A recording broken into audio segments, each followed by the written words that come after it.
Primordial Radio. Hello, it's Primordial Radio. It's Adam here, and I am joined by Will Ramos of Lorna Shore. Will, how are you doing? Very good, very good. Surviving the wind out here. If you couldn't tell, it is quite windy, but you got to battle the elements to get the gold. You know what I'm saying? How you doing? Yeah, I'm great. And for the listeners to understand, you guys are currently on tour. We're recording this back in June, and you're in, what, are you in Dresden currently? We are in Dresden, day off, in the middle of, I guess we played this venue a couple days ago, so we got the luxury of being able to stay here again. We're parked up. Not too bad.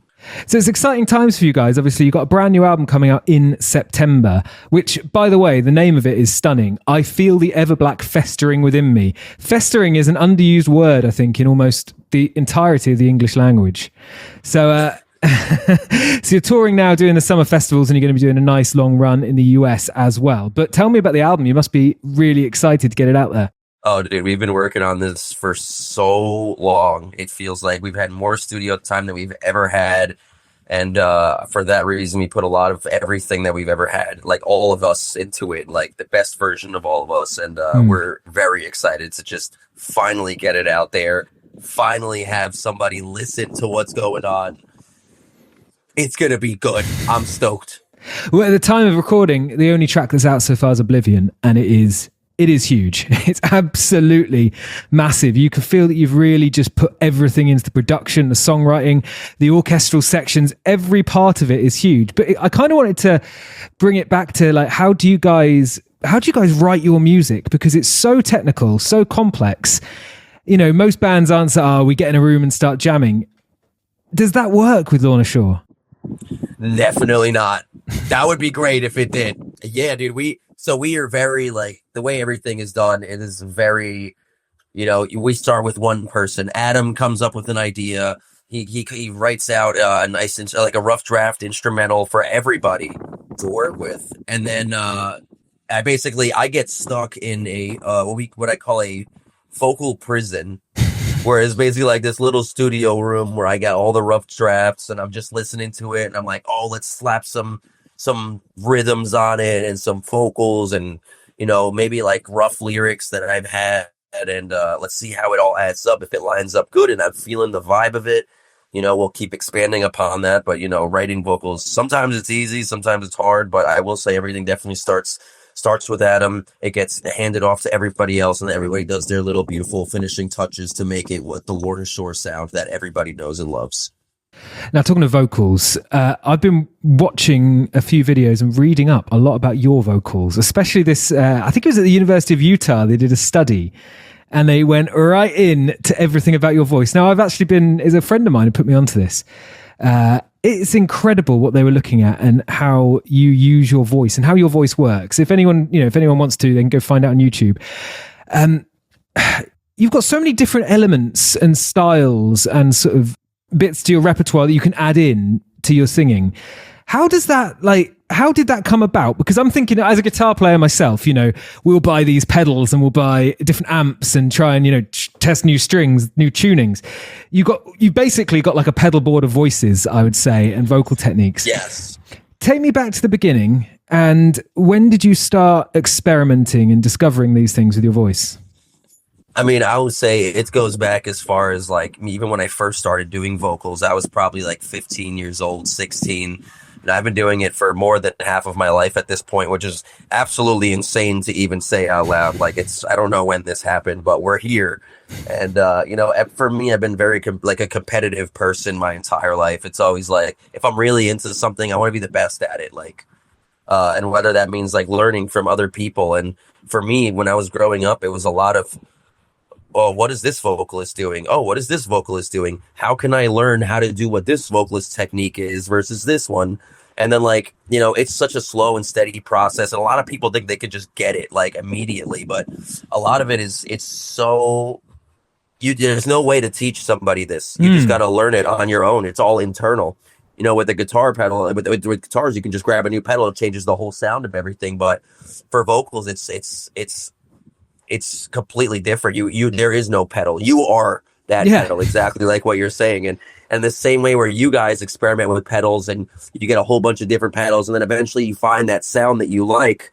That's the same exact thing that I do with my vocals. I picked up a little bit of everything from all of my favorite vocalists growing up, you know, whether it was like Eddie Hermida, from All Shall Perish. I honestly, a whole bunch of bands that nobody even listens to anymore, I guarantee. But all of those little stepping stones have definitely brought me to where I am now, and I'm just stoked that my voice is still in a good, healthy spot, and people are still listening to it. Let's put it that way. I like to think of it like a tool chest. Yeah. You know, I'm like, ooh, what do we got? Oh, we got the breakdown tool. Let's take that one out of the thing. Boom, super heavy vocals. Okay, now we got to do some like pitch screaming and like, boom, let's slam that in there. So it's been a journey, but we're here. We made it. And how does that go in the studio? Do you have like different mics that suit different parts of your style? Or are you usually in the studio, you're working the mic, you know, like, you know what I'm saying? Yeah, you're just kind of working whatever mic you're given. I would say I like to stick to SC Electronics mics. Those are the ones that I usually use live. Unfortunately, in the studio, we didn't have very much SC Electronics. So it was, we tried a bunch of different mics.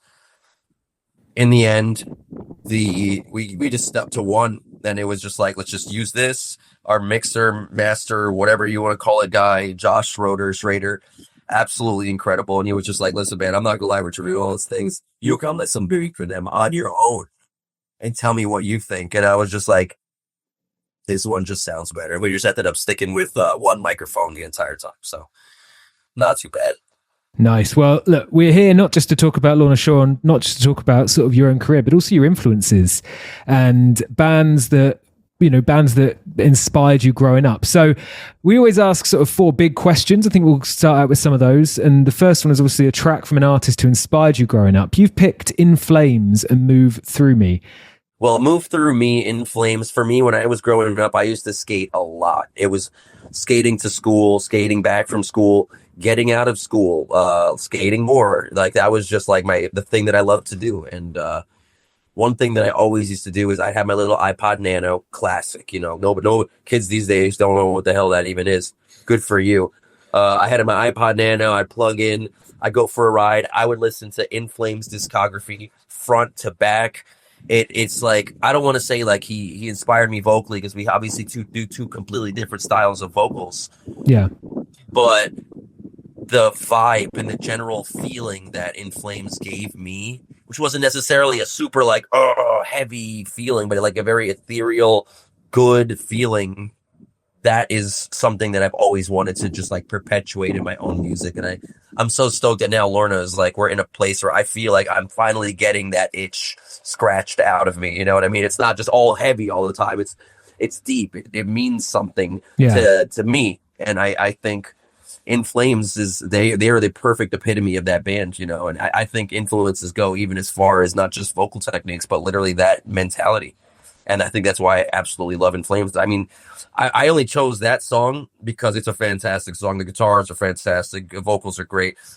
But the entire album is arguably still to this day one of my favorite albums. I could put on any song and just like, doesn't matter what day it is, I will play the entire album. It is incredible. A Sense of Purpose is just, it's great. Like I said, though, I listened to the entire discography. So like all of that that was me growing up. So I always have this interesting thought about people growing up now discovering music versus then. You know, I remember I had a little 256 megabyte MP3 player. I remember going on holiday and crunching all the like quality down to fit as much as possible. Classic. Yeah, I mean, was yours an iPod Nano? Was it one with a screen, or was it with the one without the screen, like the little clip-on one?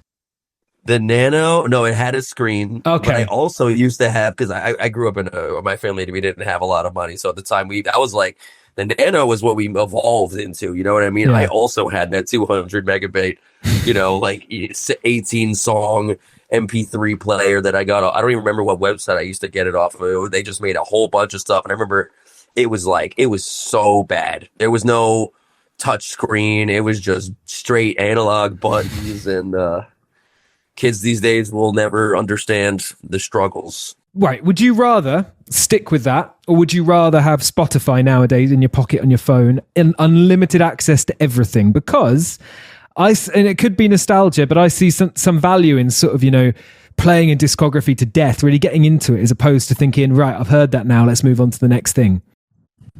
I can say there's a yes and a no, because it's nice. Spotify is always good to discover new music. It's true. In a way, it also does kind of feed into that, ADHD brain mentality that we all have. And, sometimes you think you get everything out of a song, but you really don't. You have to listen to it so many times. And I think even people listening to Lorna Shore, sometimes they listen to our songs once and they're like, oh, I heard it now. But it's like, there's so many layers to everything and little things that people don't even notice until, like, I don't know, the 5th listen, the 10th listen, you know what I mean? And I think having Spotify is great because you can put it on wherever you want. You can put it in the car, MP3s back in the day, it was like your headphones, that's all day, baby. But, there was something nostalgic for sure about that good old fashioned 250 megabyte MP3 piece of crap, I will never forget the day getting one. But talking to Spotify, Lorna Shore are such an interesting band because, let's face it, traditionally, really heavy black metal, dark bands aren't clocking up sort of 37 million listens on tracks and, your last album, Pain Remains, it's just tens and tens of millions of listens. So pretty much every single song. That's difficult to do in an era where, you're not going to get played on mainstream radio as such and as much of other bands. What do you think has done it for Lorna Shore? What has pushed you guys into that stratosphere? I think there's a lot of things. We all come from different backgrounds. Like you're saying, like we do have a very death metal-y, like black metal-y background, but I didn't come from that. Like I said, I love listening to In Flames. I love listening to that other kind of music. Everybody in the band brings their own something to it that I think in a way brings all these different listeners together, and I think at the end of the day is like the most important thing is that we're all true to ourselves. We're not writing something because, freaking, we know this is going to do good. Oh, we're writing this because we saw another band do it. It's like, does this sound good to us? Like, do we love this? Hell yeah. If we don't, then we're not going to do it. And honestly, at this point, I've listened to these songs so many times, I pretty much hate them all. But, not really. Like, it's like a love and hate relationship at this point. But I think it definitely, the fact that people have listened to the Pain Remains album so much just really just shows, like, Lorna Shore can withstand the test of time. Just be true to yourself. Keep putting out the music that feels good for you. You don't have to stick to any one particular genre if you don't want to, like I would say Pain Remains 1, 2, and 3, like, as, dark as it is, it's very uplifting, but sad in a way. Like, it's not exactly the traditional death metal track. And I think, especially on this new album, we try to, capitalize on just like all the different feelings that we've experienced over these last couple of years, bringing all of that together. And I hope, it really deep inside of me, I'm like, I hope that this just translates as well as, Pain Remains did. Because if we love it, maybe everybody else will too.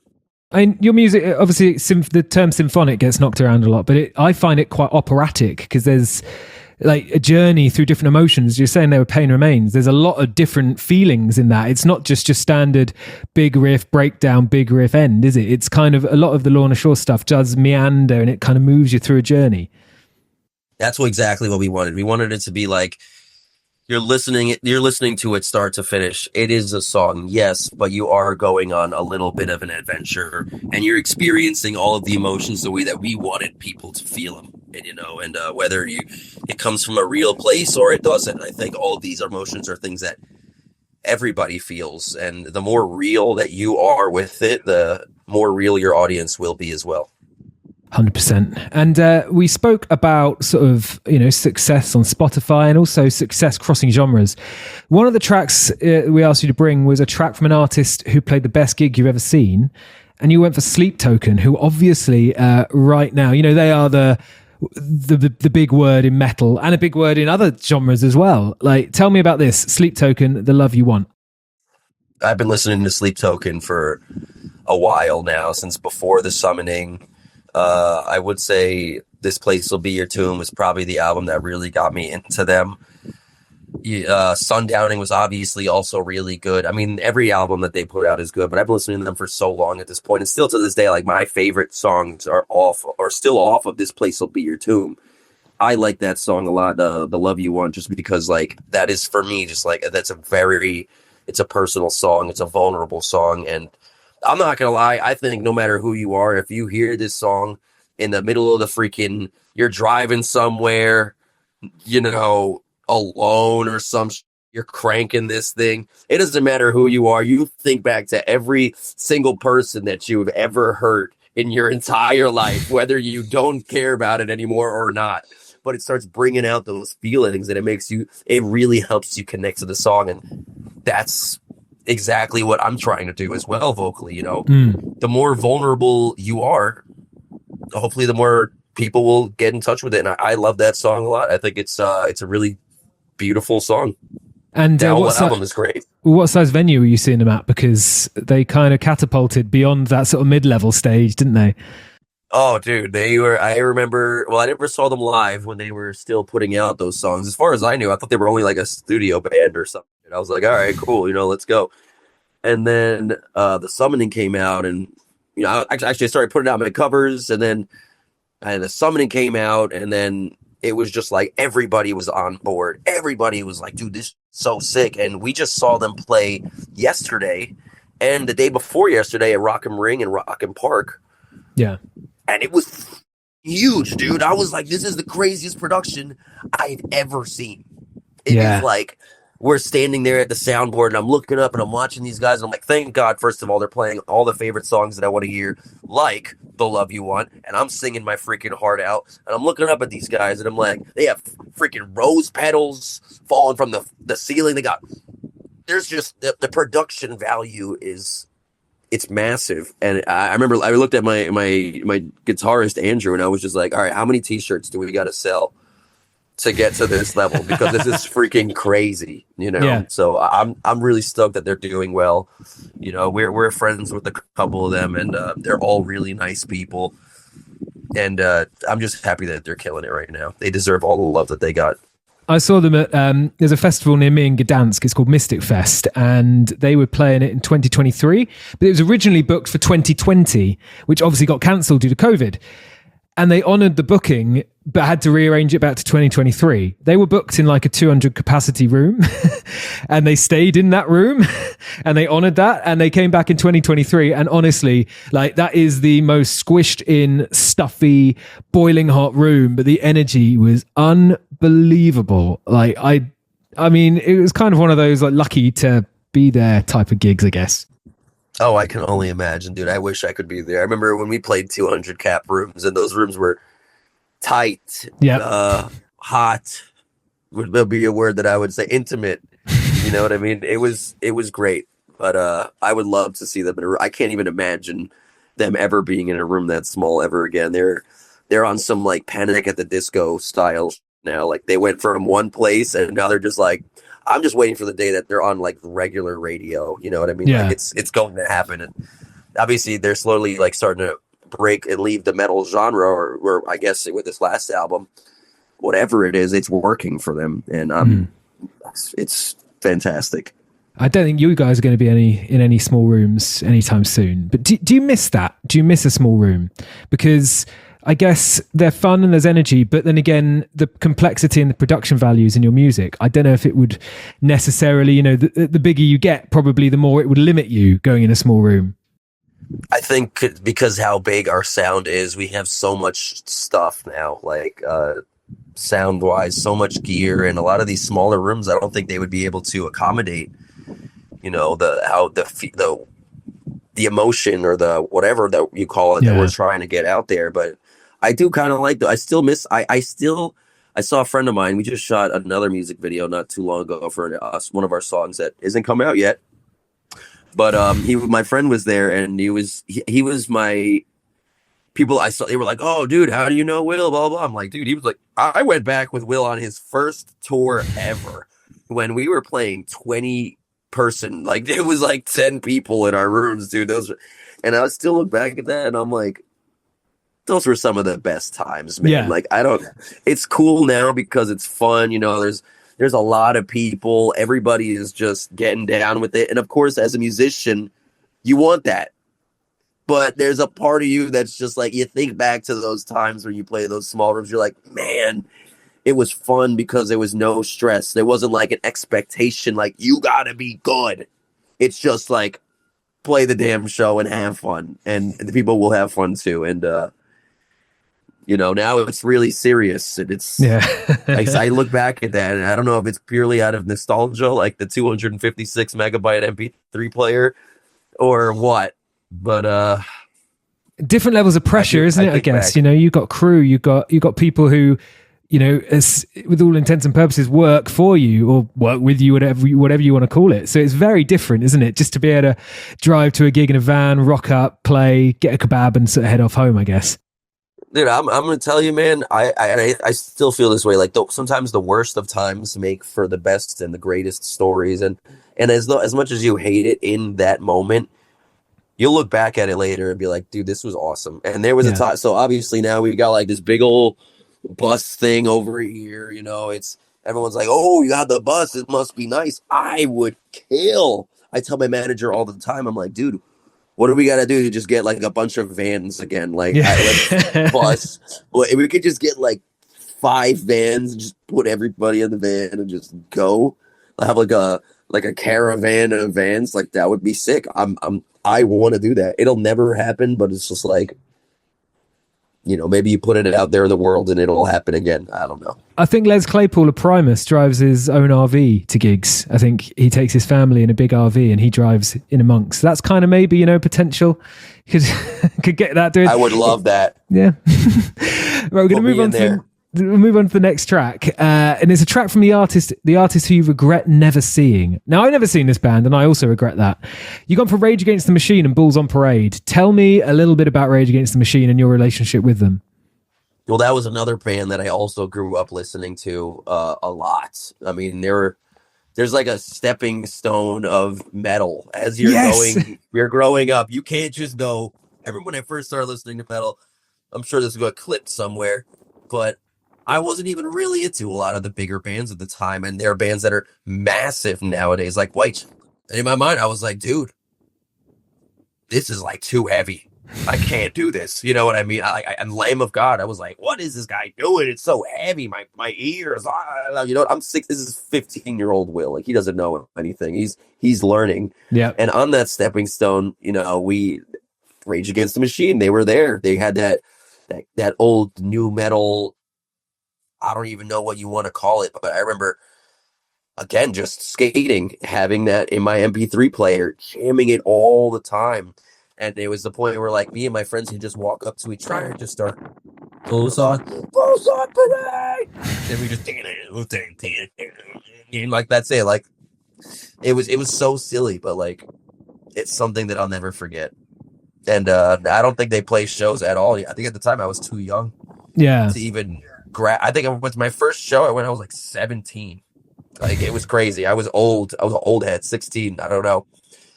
And I don't think they play anymore. I don't think there's a chance I'll see them again. That being said, it was like all these bands that I loved are coming back on like some weird 20-year we're back phase, and I'm stoked. So they could be back, but they as were. Far as I'm aware, I think I missed them. They were, but they were back for a little while, and then it sort of ended again. From what I remember, they did do like some other gigs, but I think there's sort of like not maybe great relationships within the band, which probably doesn't help. I mean, I was gonna say, it just reminds me of like, I used to listen to My Chemical Romance a lot, and they came back, and I think they also disappeared again. Yeah, and a part of me is just like, I wish I saw them when they were like young in their primes, just.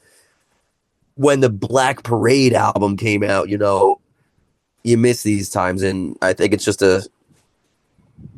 time to make new times, and I think that's where we're at now. So I think Rage Against the Machine, according to their Wikipedia anyway, they were back, and they broke up last January. So yeah, they definitely did a few gigs. But the thing that I find funniest about Rage Against the Machine now is, with like social media and all of that, you get bands who might have a political statement and they're all told like, stick to music and let the politicians do the politics, or that sort of crap. Like, I don't know if a Rage Against the Machine style band with their messaging could kind of do that again now, but my God, I want them to. Like, I want a band to come up like that. Do you come out swinging? Yeah. Yeah. What do you make of that politics into music kind of thing? Because I think it feels now that it's a little bit too polarized to kind of work. But I mean, isn't that what music's for? To make a stand? I think so. I think at the end of the day, everybody just wants to say whatever they want to say, what makes them feel like they're satisfying that itch inside of them. And personally, I don't find anything against if somebody wants to make music about, a fart or a damn wall or a rock, you know what I mean? Like, hell yeah, do that. Like, if it makes you happy, I might like it. Who knows? If you deliver it real good, I'm there. You know what I'm saying? I'm all about the delivery. But personally, I'm not a political person. Like, there's. Yeah. That it is, and if you live in America, it's one of those things where everybody's trying to nowadays be like, oh, are you this, are you that? And I'm like, listen, I'm so like, I don't care anymore. Like, I just want to play my music. I just want to be happy with the people that I love. And like, I think it's when you start getting all these political stuff in my life, it's just like, it gets a little bit stressful. But if it works for other people and they're happy, it's like, do it. You know what I mean? No, who's going to tell you no? 100%. Right, I've got one last track that we want to talk about before going on to some other questions. And this is the last track you really got into. Artist I've never heard of. So you need to enlighten us all here at Primordial Radio about Miki Matsubara. So I have, for all the people that know, I don't really listen to a lot of metal at all anymore. I did that because like I said, like I was really competitive with everything. I hit my head on listening to songs again and again and again. It was like, learn this vocal technique, learn this vocal technique, learn this. As to the point, like, I feel so comfortable with everything that I'm trying to expand into things that I'm uncomfortable with, which is usually singing and like just not necessarily headbanging heavily, but like vibing and grooving and stuff like that. And so I've been listening to like a lot of different types of music, whether it's like R&B or, pop or just light rock, whatever you want to call it. And we just came back recently from Japan, and I don't know how this even came up in my Spotify playlist, but it did. And I was like, this song is sick, because I love that old school, like a lot of bands do it nowadays, where they bring back like an 80s synth or whatever you want to call it, vibe, dancey thing, but they bring it to nowadays and it sounds old, but it's not old. I thought that was one of those songs, and I was like, let's see when this song came out. And I was like, holy, this thing came out in the 80s. This is old, and it is still an absolute banger. And it's so good to the point where like I'll sing it with our media guy, and he knows it. And I'm like, I'll stay with me, and he's like, oh, big Japanese music guy, always have been when I grew up. I loved watching anime, doing all of that. So I think it just tickles that inner 256 megabyte MP3 player nostalgia feeling inside. But you got it on Spotify, which is that is the great thing about Spotify, just being suggested as something that you'd never heard of otherwise. And exactly, it can somehow bypass the way that the music industry kind of points us towards things through radio, magazines, and all of that. It can just throw something at you that you never ever thought about. Right, we've got 8 minutes left because we're on Zoom and it's going to cut us off. So what I want to do is I want to talk about some of your biggest influences and contemporaries, but I want you to kind of put it into a festival lineup. You got Lorna Shore Fest. It's going to be 2 days long. So I want to have day one. I want it to be artists that you sort of love now. Right, and I want to hear, what is your lineup? So you're headlining, obviously. You're doing both days. Who's kicking off? So we've got lunchtime. Everyone's got the first beer of the day. Who's playing? Oh, dude. Let's see. First band. I'm just gonna say Boundaries. We love them. We've been on tour with them a billion times, and it's not even just the fact that they're a fantastic band. They're just incredible people to hang out with. So I'm gonna throw them on just because they're awesome. Like, throw them in. Let's vibe. Let's hang out. You play good music. We've been on tour like 3 times at this point. You're going up first. Who's coming up next? I'm gonna say Suicide Silence, just because we also love them. When we did my first Lorna tour that was like actually successful and didn't end halfway in, we were with them and it was awesome. I love those guys. So big shout out to them and all the music that they've put out over the years. Amazing. So you guys are on the final band. Who's on before you? Who's warming up the stage? I would say Signs of the Swarm. We love those guys. Are they friends of yours? You tour with them regularly? We literally just played a show with them like a couple days ago, and they're the best. I love those guys. They're so nice and they're awesome. So day 2, everyone's had an amazing day 1. You know, you guys played a great set. Maybe a set of new music. Tonight, maybe you're going to do a set of sort of, you know, greatest hits, that kind of set. Let's kick off. Who is opening the day? Your biggest influences? We're definitely, I don't know who would be opening it, but I got to say In Flames has got to be on the bill. So they got to be right before. Listen, let's see. I need a band. Who would be? So if we got 3 bands, I already know who the other 2 are obviously going to be. Let's go with this one. And I don't say that this is cheating because it has the same similar name, but I would say Sleep Theory.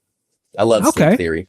They're very good. They also are super singy, and I've been really getting into their music lately. I think I don't think they have one song that I don't like. Let's put it that way. They're freaking awesome. So who's up next? We're gonna say In Flames. Nice. That's a no-brainer, baby. That's a no-brainer. That's easy. I mean, we've already played Move Through Me. What would be the closing track In Flames to shut the set with? Stay with. I think it's Stay With Me. It's that one, or I the Mask. I mean, those are all the newer songs, they're still good. For the people who are like, oh In Flames, you know, that old stuff is better or whatever. Like, I don't care, man. All of their stuff is good. You're wrong. That's okay to be wrong, but I love those songs. I've listened to Stay. I literally think it's Stay With Me, something like that. It's one of those guys off one of their newer stuff. But it is like I've listened to that song and cried in the car multiple times. So I'm going to say that one for sure. Amazing. The final band that isn't Lorna Shore. What's the final band? Come on, man. You know exactly what I'm going to say. It is Sleep Motherfucking Token, baby. Token all day. I love those guys. I just love hearing them play. We had the luxury of having our bus right next to the stage yesterday. Yeah. So we got to listen to them a little bit. And I mean, obviously, these are just like my favorite bands. If I'm just listing them off the top of my head, like this would be sick, they're going to be in there. They have no choice in my hypothetical dream world. I think this is going to be a good festival. I think you'd sell a lot of tickets. I think it would definitely kick some of the ticketing trends, you know, and especially if you were here in Europe. All right, look, we're out of time. It's been great talking to you, but we've got to do one final plug for your new album. I feel the Everblack festering within me. I want maybe a sentence, maybe a paragraph. Why should people go out? Why should they buy it? Buy it on vinyl, buy it on CD, stream it, listen to it. What is your sales pitch? Elevator pitch, they call it in business, don't they? Let's go. Our album, I Feel the Everblack Festering Within Me, coming out September 12th, is the best representation of Lorna Shore that we have had in a very long time. It is very true to every single one of us. We all put our heart and soul into it. There's so much diversity for everybody that really likes, whether they want to hear heavy stuff or they want to hear something a little bit halfway into some other genre. This is our best version of us. And if you listen to it, you're going to love it. Will, thanks so much for joining us here on Primordial Radio. Really enjoyed speaking to you, and I hope you get your time out of the rain now and enjoy Poland tomorrow. Have a little vodka shot from me. Oh, I will. Thank you so much, man. Cheers. Thank you. Enjoy your day. You too. Bye bye. Primordial Radio.